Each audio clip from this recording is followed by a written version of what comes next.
Welcome everyone to my channel Gyanale. আমি কি পঢ়ি আছিলো আমি বিএসসি ফার্স্ট সেমৰ জেনেৰিক ফিজিক্স পঢ়ি আছো ইউনিট 1 আজি এটো আমাৰ ফৰ্থ ভিডিও হ'ব ফৰ্থ লেকচাৰ আৰু কালি মই কলো আপোনালোকক যে এডিশন অফ ভেক্টৰ ওপৰত আমি পঢ়িছিলো কালি এডিশন অফ ভেক্টৰত দুটা ভাগ আছিল কালি যদি ভিডিও মানে ইয়াৰ আগৰ ভিডিও যদি আপোনালোকে চাই তাত আছিল এটা এলজেব্ৰিক মেথড আৰু এটা গ্ৰাফিক্যাল মেথডৰ প্ৰথমটো হয় ট্ৰায়াঙ্গুলাৰ method triangular law of vector addition এটো আজি আমি কৰিব গৈছো ঠিক আছে মই আগতে লিখি থৈছো আপোনালোকে পঢ়ি চাব পাৰে লটোৱে কি কয়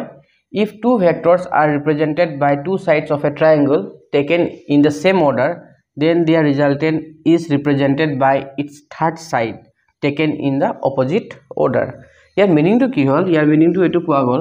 যে যদি এটো এটা ট্ৰায়াঙ্গল হয় সাপোজ আৰু এই ট্ৰায়াঙ্গলৰ মই নাম দি লৈছো যেনিবা a B আৰু C ঠিক আছে যদি মই দুটা ভেক্টৰ ইয়াত লওঁ ঠিক আছে ইয়াত কোৱা আছে না if two vectors are represented by two sides তো মই এটো এটা সাইড ললো AB এটো এটা ভেক্টৰ দিলো যেনেবা AB এটা ভেক্টৰ ইয়াক মই ভেক্টৰ A বুলি মাতিলো A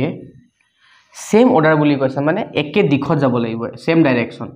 তো B পৰা C লৈ বেলেগ এটা ভেক্টৰ ললো ইয়াক মই B ভেক্টৰ মাতিলো ঠিক আছে B পৰা C লৈ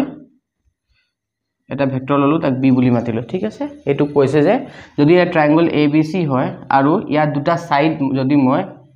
এটা ভেক্টৰ ৰিপ্ৰেজেন্ট কৰো এফালে আৰু আনটো ইফালে সেম অৰ্ডাৰ এটো এফালে গৈছে আৰু ইয়াৰ পৰা এটো কন্টিনিউ গৈছে এটোকে সেম অৰ্ডাৰ বুলি কোৱা হয় তেতিয়া এই দুটা যোনটো সাম হ'ব ম্যাথমেটিক্যালি এই দুটা যেতিয়া সাম হ'ব A plus B এটো ইয়াৰ आंसर টু কি হ'ব ৰিজাল্টেন্ট টু কি হ'ব ৰিজাল্টেন্ট টু হ'ব দা থাৰ্ড সাইড এ সাইড টু আৰু কিন্তু এটো কেনেকৈ হ'ব লাগিব অপোজিট অৰ্ডাৰত মানে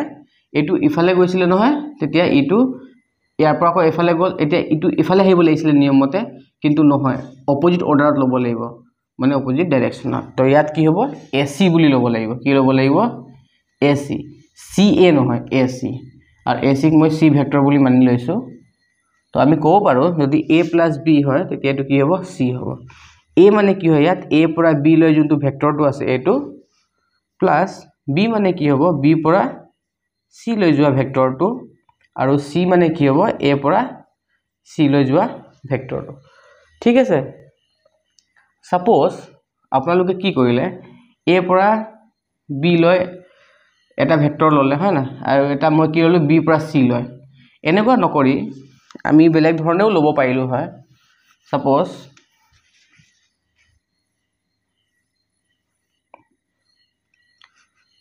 যেনেবা ইয়াত A আছে ইয়াত B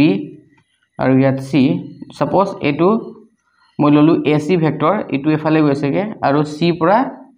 আকৌ B লৈ বেলেগ এটা ভেক্টৰ ললো এই দুটা সাইডক মই সেম অৰ্ডাৰত ললো ঠিক আছে তেতিয়া ইয়াৰ ৰিজাল্টেন্ট কিমান হ'ব এটো আপোনালোকে মোক ক'ব পাৰিবনে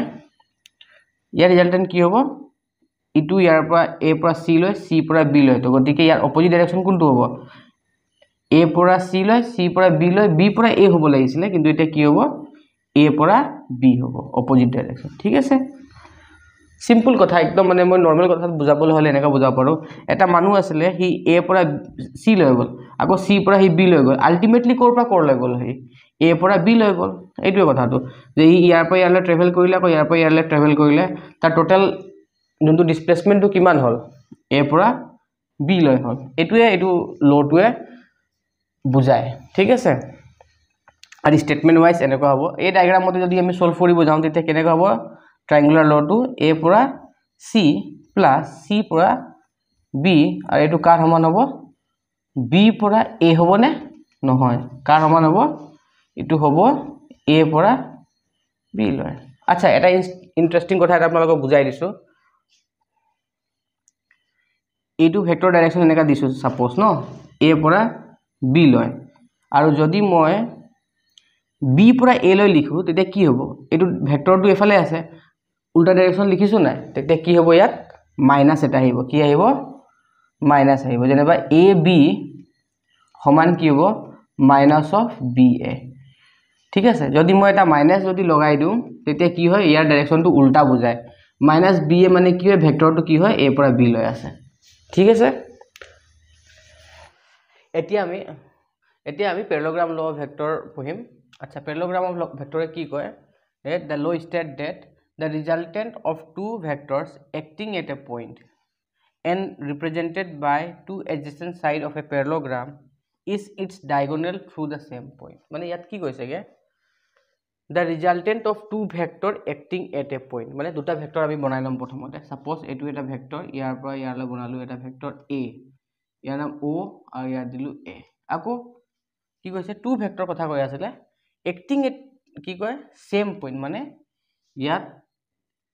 এক্সাক্ট এ পইণ্টত একে পইণ্টতে এক্ট কৰি আছে এফালে আছে সাপোজ বি ঠিক আছে দুটা ভেক্টৰ আছে এটো এ এফালে আৰু বি এফালে কাম কৰি আছে এইটো নৰমাল কথা এনেকুৱা সাপোজ আপুনি এনেকা থিয় হৈ আছে ইয়াত আপোনাক লগৰ এটা এফালে টানি আছে আৰু বেলেগ লগৰ এটা ইফালে টানি আছে ঠিক আছে আপুনি কোন ফালে যাব এতিয়া এনেকুৱা কন্ডিশনত কেনেকৈ যাব পাৰো আমি এটো এক্সপেৰিমেন্ট আপোনালোকে যদি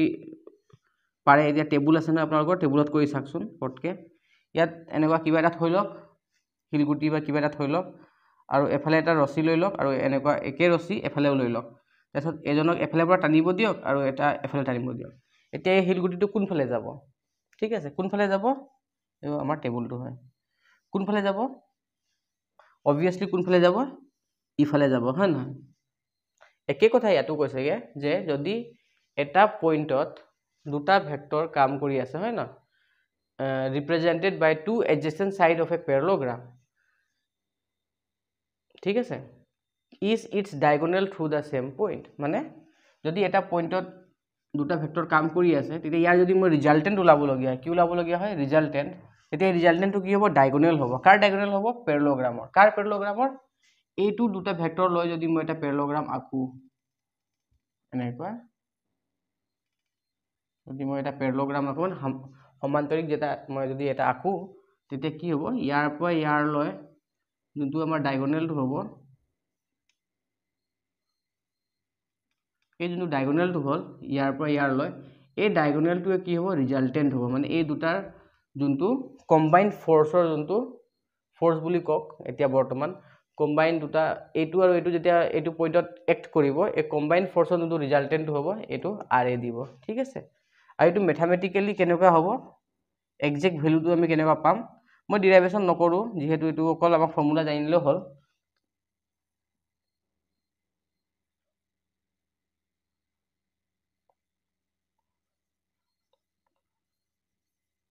কেনেকুৱা হ'ব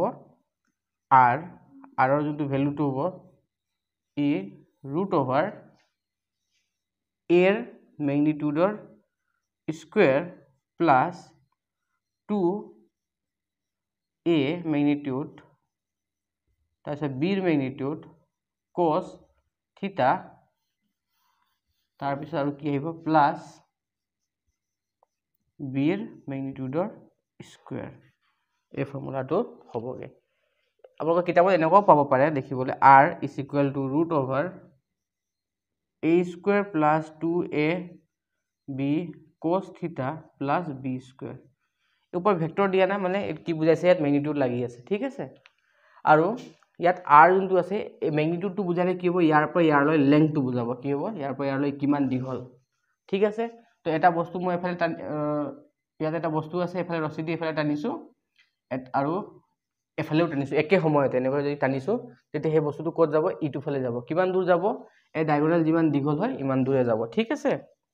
আৰু এটো ভ্যালুটো কি হৰে দিয়া হয় ৰিজাল্টেন্ট r আৰু ফৰ্মুলাটো এইটো হ'ল ইয়াত থিটা কি বুজাইছে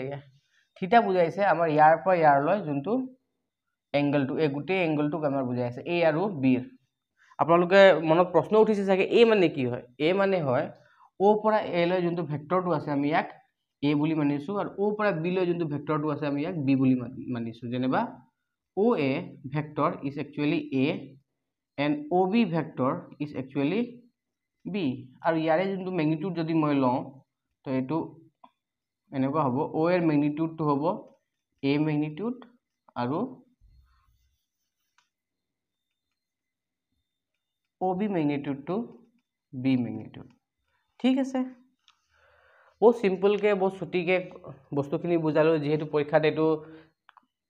ডিগ্ৰী লেভেলত বহুত দীঘলকৈ নাহে 1 নম্বৰ কাৰণে সুধিব পাৰে আপোনালোকক তো এইটো ধুনীয়াকৈ লিখিব পাৰিব ইয়াৰ ৰিলেটেড যোনটো নিউমেৰিকেল প্ৰব্লেম আছে আমি নেক্সটত কৰিম ঠিক আছে